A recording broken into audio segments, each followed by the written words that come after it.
Hey everyone, welcome to my kitchen. It's Colleen here, and this is a never have I ever video for the never have I ever made a brownie with all just edges.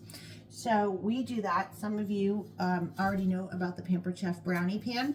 I've already started oiling it, but this is how you get all edges on your brownies. And guess what? They cook in half the time. So if you are an Edge fan, this is for you. We also like to do little pineapple upside down cakes in here. You can do mini cornbreads. Any quick bread you can turn into a small square, cook it in half the time in the brownie pan. The newer brownie pans look like the donut pan. So I have an old one. The new brownie pans have this look to them. The non-stick coating is actually a little bit better on the newer pans. I earned mine for free, but I already had a couple of my old brownie pans, so I used it as a raffle item. So if you ever need a raffle item, hit me up. I always have extra things. But the new brownie pan also matches the vintage blue of the other baking pans.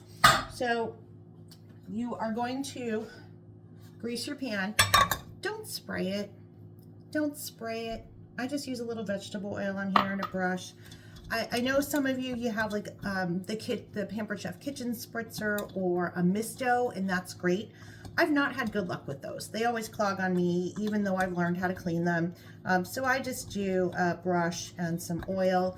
If you use cooking spray, that is going to bake onto your pans, and that's what leaves the sticky residue. Plus, there's a lot of stuff in those cooking sprays. So just, use a paper towel, use a brush, whatever you like, and just grease your pan that way.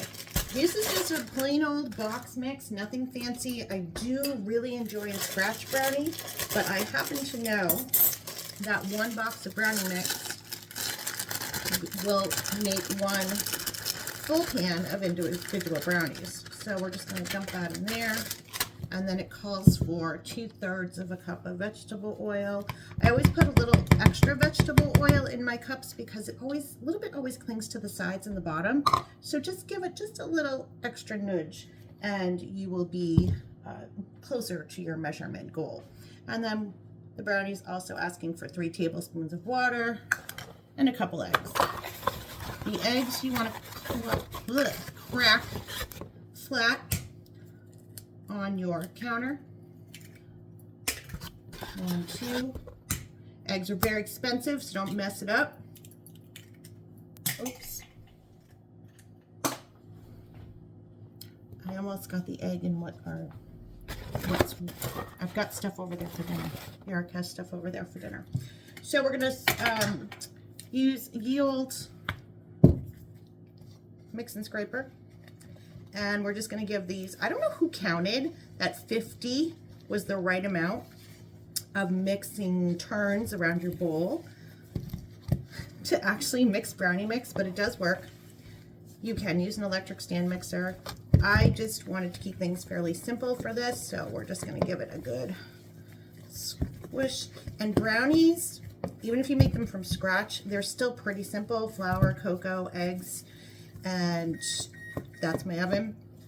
But they're an easy snack, particularly if you get tasked at the last minute with bringing something to a potluck, or you just want a quick treat for someone in your life or for work, your work friends. I'm just trying to get some of the lumpies out of there. Beautiful. So now this is a 1/4 cup scoop. See how large it is? Oh, I hate when people do, like with makeup and stuff. I just did it. All right. This is exactly what the size you need, or you can use a 1/4 cup measuring cup if you want. And you're just going to grab your batter and you're going to plop it right in here. We'll have to clean up the edges. It's not fun if you don't make a mess, but this is just the right size.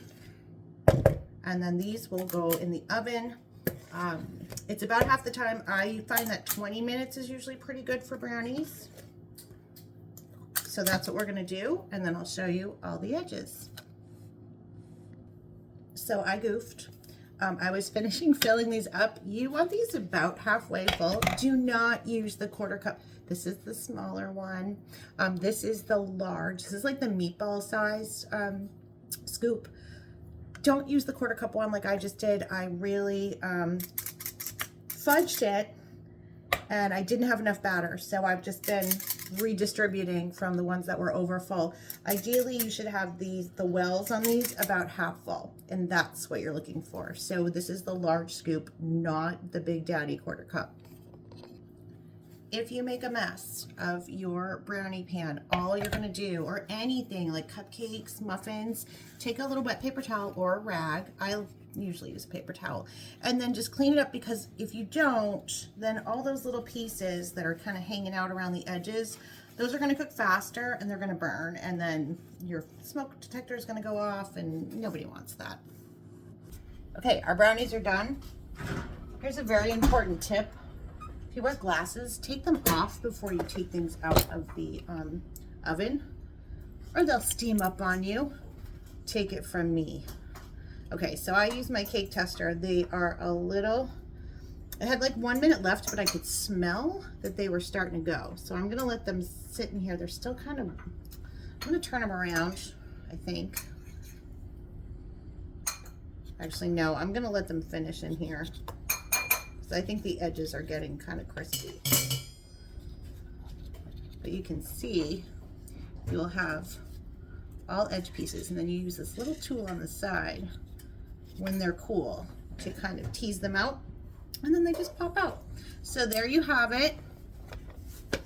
You know who you are. Never have I ever had brownies with all edge pieces. Right here.